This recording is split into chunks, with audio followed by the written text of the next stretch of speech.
guys, Sunny here. So if you're new to my channel, I am a professional ballroom dancer. What does that mean? Well, I've competed and performed from the newcomer amateur category all the way through the professional championships divisions, including in Blackpool. And I'm here today to share with you kind of an insider's perspective on what goes on in the real world of ballroom dance, okay? I've also been a teacher for many, many years. Previously owned the largest ballroom dance studio in the United States for over 15 years. So, although I certainly don't know everything there is to know about ballroom dance, I do know quite a bit more than most people, okay? So, when I was moving up through the ranks, especially as an amateur, I really struggled with when I would go to a comp and not get the results I was hoping for. It can be really emotionally devastating, okay? And it really weighed heavily on my mind, you know, do I have any potential as a dancer? Should I just quit? Are my coaches bad? What am I doing wrong? And this question applies to mostly to individuals and couples who are competing, but honestly, this happens to social dancers too. Why am I not getting better as fast as I want, okay? I do know it's incredibly discouraging to get poor marks or to place behind couples that you've previously placed ahead of, but do your best not to let that get you down, okay? No one wins everything. So, doing poor in one comp or even a few comps is not necessarily a warning sign, so don't panic, okay? It can and probably will get better. I would suggest as a warning sign though, if you are competing at a higher level than you have to, meaning say you are eligible to compete in bronze and you're only entering, say, novice and pre-championship or silver and gold, in my opinion, this is a strategic mistake, not only for your morale, but for how well you're going to show on the floor to these judges. So I, early on in my career, got some great advice from some former world 10 dance champions I took privates from. And they said, compete at the lowest levels you can. Because as judges, you're not going to impress us with your dancing in any category. But what you will impress us with, and what we get excited about, is when we see a couple moving up the ranks that has potential. And the best place for you to shine and show the judges that is in these lower categories. So in Pro-Am and Amateur, it's called pointing out of these categories. Basically, different organizations have different rules. For example, as an amateur couple, you cannot win first through third place in three or more competitions. In a certain number of sanctioned competitions with a certain number of competitors. So your pro will be able to walk you through that process. But if you're eligible to compete at a lower skill level, please take advantage of that. It's in your own best interest. I know pride-wise, it's great to say, oh, I compete in gold. But you know what? If you don't belong in that level, don't go out there and be outclassed. Take advantage of competing against people who are of commensurate skill level with you, okay? Next, it's easy to blame your pro when you get bad results. But the reality is in between. You are just as much of those results as they are. So when I was competing, moving up through the ranks, I practiced 7 days a week, 2 hours a day. I spent an additional hour in the gym every morning, 7 days a week, getting my physical body up to speed so I could dance my best, my strongest, okay? I did take from the best pros that I could, but I took my results in stride, okay? So I realized, okay, maybe I'm part of this problem. Maybe I'm not taking as many lessons, for example, as my competitors are. And certainly this will more and more become the case as you move up the ranks. So when you're a newcomer in bronze, you're going to find you're competing against a number of couples and individuals that I call participants, okay? So they're not hardcore. Maybe they're taking one private lesson a week. Maybe they're trying out a wide variety of styles. Maybe they're not even practicing. But by the time you get to that silver, especially gold level and up, everyone is there to win it.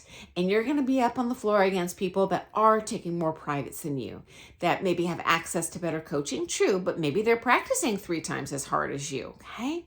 Maybe they don't waste their practices arguing. So there's a lot of variables here. There's also other variables that'll come into play. You're never going to dance your best on comp day. What if you're having a bad day? Okay, what if you have a little bit of a cold and your cardio is not up to speed? Okay, what if you're competing in Salt Lake City? It's not the usual altitude that you dance in, so your cardiovascular isn't up to speed there. What if you're in a different time zone? Obviously, people that live there are going to be in a little bit of advantage compared to you, okay?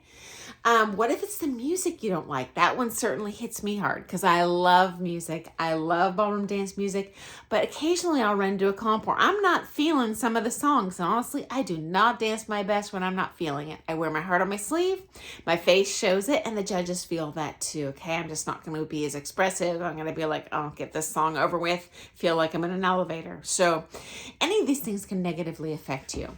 Something I haven't talked about yet as well is politics.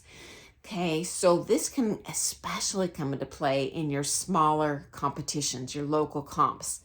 Let me give you a real life example from my own dance life.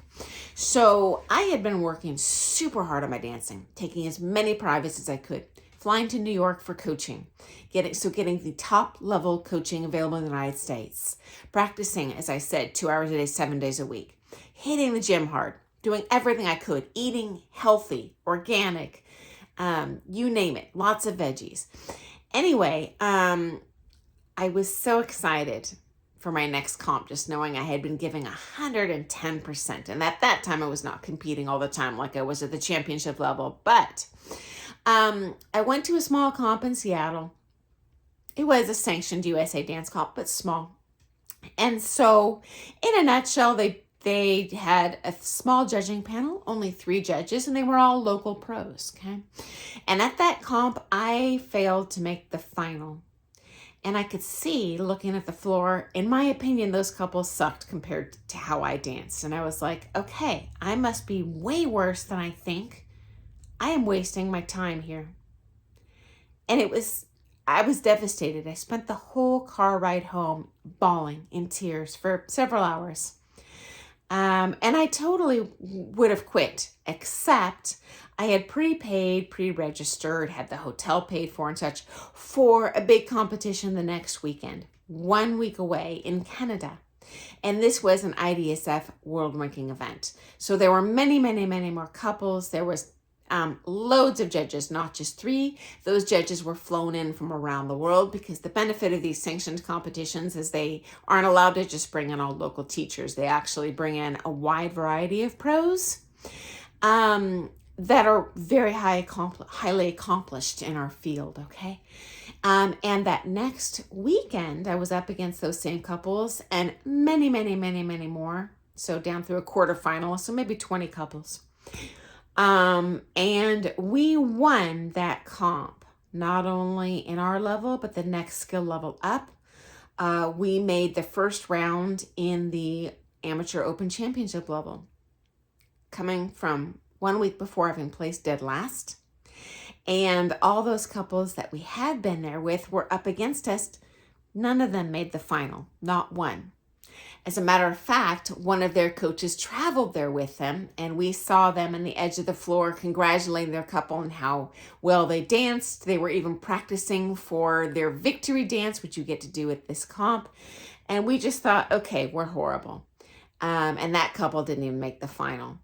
That pro that was with them was one of the people who had judged us the previous weekend. Okay, so there was definitely politics involved.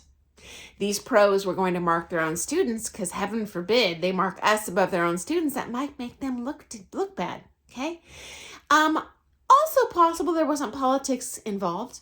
Could be they don't prioritize the same thing that most of the high-level judges in the world do prioritize, okay? As a matter of fact, that pro who didn't give us even any callbacks into the final the previous week, had the gall to ask one of the IDSF judges there, why did you mark that couple above mine? And his response was, well, first of all, your couple was not on time and this one was, okay? So, you never know what that particular panel is going to judge, whether they know you or not. Maybe they're prioritizing shape. Maybe they're prioritizing timing. Maybe they're prioritizing flight. Maybe they're prioritizing speed. Maybe they're just prioritizing placing their own students over you. So don't let that get to you. I know it's devastating. I have been there. Move on, move forward. There's always another comp coming up, okay? This is not a short-term game. This is a long-term game, especially when you're competing at the higher levels, okay? We are all human. Competing is fun. It's more fun when you're winning, but try not to let it kill you. Just keep on going. It takes a very thick skin to stick with it. One of the best coaching advice I ever got was from Wolfgang Opitz. He's a German judge. Anyway, he said, don't waste your time trying to win your way to the top, preparing to win your way to the top, because you won't. You will lose your way to the top, and you will lose, and you will lose, and you will lose, and ultimately you will win, and you will surpass these other couples. So if you get bad results, I know it sucks. I know it's hard. I've been there myself. Don't let it get you down. Stick to it. Better days ahead. Okay, guys, I hope that advice helped.